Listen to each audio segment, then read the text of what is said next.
ओम शांति। आज है 31 दिसंबर। बाप दादा की मुरली के मधुर महावाक्य। मीठे बच्चे, तुम्हारी यह ईश्वरीय मिशन है। तुम सबको ईश्वर का बनाकर उन्हें बेहद का वर्षा दिलाते हो। क्वेश्चन है, कर्मेंद्रियों की चंचलता समाप्त कब होगी? उत्तर है, जब तुम्हारी स्थिति सिल्वर एज तक पहुंचेगी, अर्थात जब आत्मा त्रेता की सतो स्टेज तक पहुंच जाएगी तो कर्मेंद्रियों की चंचलता बंद हो जाएगी। अभी तुम्हारी रिटर्न जर्नी है, इसलिए कर्मेंद्रियों को वश में रखना है। कोई भी छिपा कर ऐसा कर्म नहीं करना जो आत्मा पतित बन जाए। अविनाशी सर्जन तुम्हें जो परहेज बता रहे हैं उस पर चलते रहो। गीत है, मुखड़ा देख ले प्राणी जरा दर्पण में। ओम शांति। रूहानी बच्चों प्रति रूहानी बाप समझा रहे हैं। न सिर्फ तुम बच्चों को, जो भी रूहानी बच्चे प्रजापिता ब्रह्मा मुख वंशावली हैं वह जानते हैं। हम ब्राह्मणों को ही बाप समझाते हैं। पहले तुम शूद्र थे, फिर आकर ब्राह्मण बने हो। बाप ने वर्णों का भी हिसाब समझाया है। दुनिया में वर्णों को भी समझते नहीं, सिर्फ गायन है। अभी तुम ब्राह्मण वर्ण के हो, फिर देवता वर्ण के बनेंगे। विचार करो, यह बात राइट है? जज योरसेल्फ। हमारी बात सुनो और भेंट करो। शास्त्र जो जन्म जन्मांतर सुने हैं और जो ज्ञान सागर बाप समझाते हैं उनकी भेंट करो। राइट क्या है? ब्राह्मण धर्म अथवा कुल बिल्कुल भूले हुए हैं। तुम्हारे पास विराट रूप का चित्र राइट बना हुआ है, इस पर समझाया जाता है। बाकी इतनी भुजाओं वाले चित्र जो बनाए हैं और देवियों को हथियार आदि बैठ दिए हैं, वह सब है रोंग। यह भक्ति मार्ग के चित्र हैं। इन आँखों से सब देखते हैं परंतु समझते नहीं। कोई के ऑक्यूपेशन का पता नहीं है। अभी तुम बच्चों को अपनी आत्मा का पता पड़ा है और 84 जन्मों का भी मालूम पड़ा है। जैसे बाप तुम बच्चों को समझाते हैं, तुमको फिर औरों को समझाना है। शिव बाबा तो सबके पास नहीं जाएंगे, जरूर बाप के मददगार चाहिए ना। इसलिए तुम्हारी है ईश्वरीय मिशन। तुम सबको ईश्वर का बनाते हो, समझाते हो। वह हम आत्माओं का बेहद का बाप है, उनसे बेहद का वर्षा मिलेगा। जैसे लौकिक बाप को याद किया जाता है, उनसे भी जास्ती पारलौकिक बाप को याद करना पड़े। लौकिक बाप तो अल्पकाल के लिए सुख देते हैं, बेहद का बाप बेहद का सुख देते हैं। यह अभी आत्माओं को ज्ञान मिलता है। अभी तुम जानते हो 3 बाप हैं, लौकिक, पारलौकिक और अलौकिक। बेहद का बाप अलौकिक बाप द्वारा तुमको समझा रहे हैं। इस बाप को कोई भी जानते नहीं। ब्रह्मा की बायोग्राफी का किसको पता नहीं है? उनका ऑक्यूपेशन भी जानना चाहिए ना। शिव की, श्री कृष्ण की महिमा गाते हैं, बाकी ब्रह्मा की महिमा कहाँ? निराकार बाप को जरूर मुख तो चाहिए ना, जिससे अमृत दें। भक्ति मार्ग में बाप को कभी यथार्थ रीति याद नहीं कर सकते हैं। अभी तुम जानते हो, समझते हो।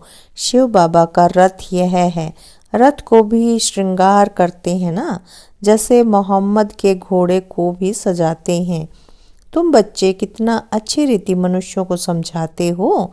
तुम सभी की बड़ाई करते हो, बोलते हो तुम यह देवता थे, फिर 84 जन्म भोगे, तमो प्रधान बन गए हो। अब फिर सतो प्रधान बनना है तो उसके लिए योग चाहिए, परंतु बड़ा मुश्किल कोई समझते हैं। समझ जाए तो खुशी का पारा चढ़े, समझाने वाले का तो और ही पारा चढ़ जाए। बेहद के बाप का परिचय देना कोई कम बात है क्या? समझ नहीं सकते, कहते हैं यह कैसे हो सकता। बेहद के बाप की जीवन कहानी सुनाते हैं। अब बाप कहते हैं, बच्चे पावन बनो। तुम पुकारते थे ना कि हे पतित पावन आओ। गीता में भी मनमना भव अक्षर है, परंतु उनकी समझानी कोई के पास है नहीं। बाप आत्मा का ज्ञान भी कितना क्लियर कर समझाते हैं। कोई शास्त्र में यह बातें हैं नहीं। फल कहते हैं आत्मा बिंदी है, भ्रुकुटी के बीच स्टार है, परंतु यथार्थ रीति किसी की बुद्धि में नहीं है। वह भी जानना पड़े। कलयुग में है ही अनराइटियस, सतयुग में है सब राइटियस। भक्ति मार्ग में मनुष्य समझते हैं यह सब ईश्वर से मिलने के रास्ते हैं, इसलिए तुम पहले फॉर्म भराते हो, यहाँ क्यों आए हो। इससे भी तुमको बेहद के बाप का परिचय देना है। पूछते हो आत्मा का बाप कौन? सर्वव्यापी कहने से तो कोई अर्थ ही नहीं निकलता। सबका बाप कौन, यह है मुख्य बात। अपने अपने घर में भी तुम समझा सकते हो। एक दो मुख्य चित्र, सीढ़ी, त्रिमूर्ति, झाड़, यह बहुत जरूरी है। झाड़ से सब धर्म वाले समझ सकते हैं कि हमारा धर्म कब शुरू हुआ। हम इस हिसाब से स्वर्ग में जा सकते हैं। जो आते ही पीछे हैं वह तो स्वर्ग में जा न सके, बाकी शांति धाम में जा सकेंगे। झाड़ से भी बहुत क्लियर होता है जो जो धर्म पीछे आए हैं उन्हों की आत्माएं जरूर ऊपर में जाए विराजमान होंगी। तुम्हारी बुद्धि में सारा फाउंडेशन लगाया जाता है। बाप कहते हैं आदि सनातन देवी देवता धर्म का सैंपलिंग तो लगा, फिर झाड़ के पत्ते भी तुमको बनाने हैं। पत्ते बगैर तो झाड़ होता नहीं, इसलिए बाबा पुरुषार्थ कराते रहते हैं आप समान बनाने के लिए। और धर्म वालों को पत्ते नहीं बनाने पड़ते हैं, वह तो ऊपर से आते हैं, फाउंडेशन लगाते हैं, फिर पत्ते पीछे ऊपर से आते जाते हैं। तुम फिर झाड़ की वृद्धि के लिए यह प्रदर्शनी आदि करते हो, इससे पत्ते लगते हैं, फिर तूफान आने से गिर पड़ते हैं, मुरझा जाते हैं। यह आदि सनातन देवी देवता धर्म की स्थापना हो रही है। इसमें लड़ाई आदि की कोई बात नहीं, सिर्फ बाप को याद करना और कराना है। तुम सबको कहते हो और जो भी रचना है उनको छोड़ो। रचना से कभी वर्षा मिल न सकी। रचयिता बाप को ही याद करना है और किसकी याद न आई। बाप का बनकर ज्ञान में आकर फिर अगर कोई ऐसा काम करते हैं तो उसका बोझा सिर पर बहुत चढ़ता है। बाप पावन बनाने आते हैं और फिर ऐसा कुछ काम करते हैं तो और ही पतित बन पड़ते हैं। इसलिए बाबा कहते हैं ऐसा कोई काम नहीं करो जो घाटा पड़ जाए। बाप की ग्लानि होती है ना, ऐसा कर्म नहीं करो जो विकर्म जास्ती हो जाए। परहेज भी रखनी है, दवाई में भी परहेज रखी जाती है। डॉक्टर कहे यह खटाई आदि नहीं खाना है तो मानना चाहिए, कर्मेंद्रियों को वश करना पड़ता है। अगर छिपा कर खाते रहेंगे तो फिर दवाई का असर नहीं होगा। इसको कहा जाता है आसक्ति। बाप भी शिक्षा देते हैं यह नहीं करो। सर्जन है ना, लिखते हैं बाबा मन में संकल्प बहुत आते हैं, खबरदार रहना है। गंदे स्वपन मनसा में संकल्प आदि बहुत आएंगे, इनसे डरना नहीं है। सतयुग त्रेता में यह बातें होती नहीं। तुम जितना आगे नजदीक होते जाएंगे, सिल्वर एज तक पहुंचेंगे, तब कर्मेंद्रियों की चंचलता बंद हो जाएगी, कर्मेंद्रियां वश हो जाएंगी। सतयुग त्रेता में वश थी ना, जब उस त्रेता की अवस्था तक आओ तब वश होंगी। फिर सतयुग की अवस्था में आएंगे तो सतो प्रधान बन जाएंगी, फिर सब कर्मेंद्रियां पूरी वश हो जाएंगी। कर्मेंद्रियां वश थी ना, नई बात थोड़े ही है। आज कर्मेंद्रियों के वश हैं, कल फिर पुरुषार्थ कर कर्मेंद्रियों को वश कर लेते हैं। वह तो 84 जन्मों में उतरते आए हैं, अभी रिटर्न जर्नी है। सबको सतो प्रधान अवस्था में जाना है। अपना चार्ट देखना है, हमने कितने पाप कितने पुण्य किए हैं। बाप को याद करते करते आयरन एज से सिल्वर एज तक पहुंच जाएंगे तो कर्मेंद्रियां वश हो जाएंगी। फिर तुमको महसूस होगा अभी कोई तूफान नहीं आते हैं, वह भी अवस्था आएगी। फिर गोल्डन एज में चले जाएंगे। मेहनत कर पावन बनने से खुशी का पारा भी चढ़ेगा। जो भी आते हैं उनको समझाना है कैसे तुमने 84 जन्म लिए हैं। जिसने 84 जन्म लिए हैं वही समझेंगे, कहेंगे अब बाप को याद कर मालिक बनना है। 84 जन्म नहीं समझते हो तो शायद राजाई के मालिक नहीं बने होंगे। हम तो हिम्मत दिलाते हैं, अच्छी बात सुनाते हैं, तुम नीचे गिर पड़ते हो। जिसने 84 जन्म लिए होंगे उनको झट स्मृति आएगी। बाप कहते हैं तुम शांति धाम में पवित्र तो थे ना, अब फिर तुमको शांति धाम सुख धाम में जाने का रास्ता बताते हैं, और कोई भी रास्ता बता न सके। शांति धाम में भी पावन आत्मा ही जा सकेंगी। जितना खाद निकलती जाएगी उतना ऊंच पद मिलेगा। जो जितना पुरुषार्थ करे, हर एक के पुरुषार्थ को तो तुम देख रहे हो। बाबा भी बहुत अच्छी मदद करता है। यह तो जैसे पुराना बच्चा है, हर एक की नब्ज को समझते हो ना। सयाने जो होंगे वह झट समझ जाएंगे। बेहद का बाप है, उनसे जरूर स्वर्ग का वर्षा मिलना चाहिए। मिला था, अब नहीं है, फिर मिल रहा है। एम ऑब्जेक्ट सामने खड़ा है। बाप ने जब स्वर्ग की स्थापना की थी तुम स्वर्ग के मालिक थे, फिर 84 जन्म ले नीचे उतरते आए हो। अभी है यह तुम्हारा अंतिम जन्म। हिस्ट्री रिपीट तो जरूर करेगी ना।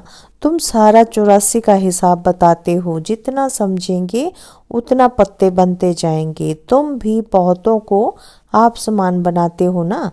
तुम कहेंगे हम आए हैं सारे विश्व को माया की जंजीरों से छुड़ाने। बाप कहते हैं मैं सबको रावण से छुड़ाने आता हूँ।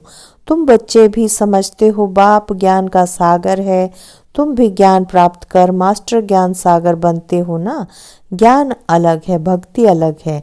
तुम जानते हो भारत का प्राचीन राजयोग बाप ही सिखलाते हैं, कोई मनुष्य सिखला नहीं सकते। परंतु यह बात सबको कैसे बताएं।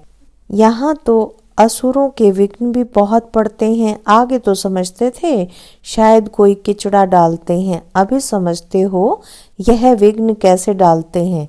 नथिंग न्यू, कल पहले भी यह हुआ था।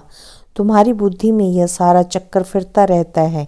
बाबा हमको सृष्टि के आदि मध्यांत का राज समझा रहे हैं। बाबा हमको लाइट हाउस का भी टाइटल देते हैं। एक आंख में मुक्ति धाम, दूसरी आंख में जीवन मुक्ति धाम।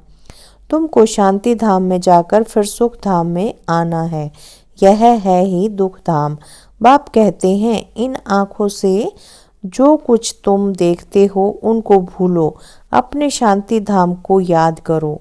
आत्मा को अपने बाप को याद करना है। इसको ही अव्यभिचारी योग कहा जाता है। ज्ञान भी एक से ही सुनना है, वह है अव्यभिचारी ज्ञान। याद भी एक को करो, मेरा तो एक दूसरा न कोई।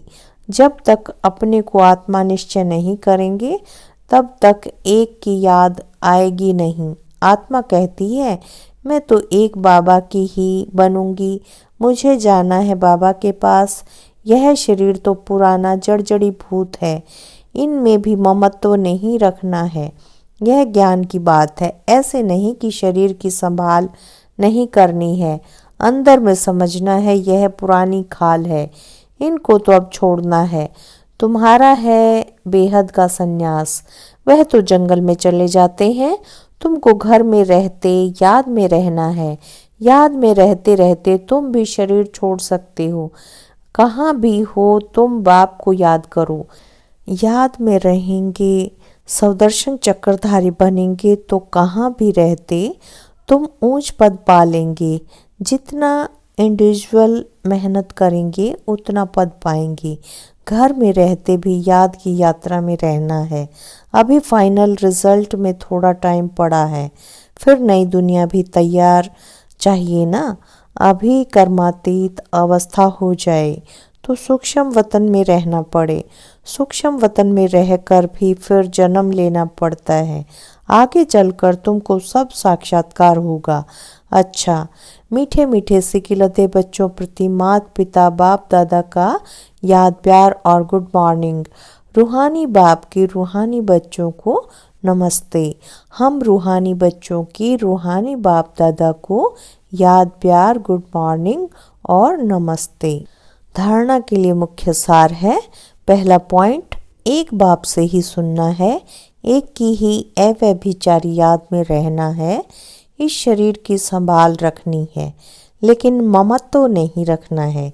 दूसरा पॉइंट, बाप ने जो परहेज बताई है उसे पूरा पालन करना है, कोई भी ऐसा कर्म नहीं करना है जो बाप की ग्लानि हो, पाप का खाता बने, अपने को घाटे में नहीं डालना है। वरदान है, अपनी विशाल बुद्धि रूपी तिजोरी द्वारा ज्ञान रत्नों का दान करने वाले महादानी भव।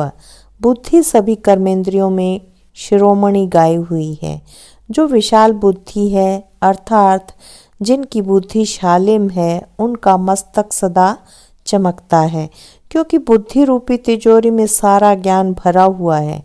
वे अपने बुद्धि रूपी तिजोरी से ज्ञान रत्नों का दान कर महादानी बन जाते हैं। तुम बुद्धि को सदा ज्ञान का भोजन देते रहो। बुद्धि अगर ज्ञान बल से भरपूर है तो प्रकृति को भी योग बल से ठीक कर लेती है। सर्वोत्तम बुद्धि वाले संपूर्ण ज्ञान से सर्वोत्तम कमाई कर बैकुंठ की बादशाही प्राप्त करते हैं।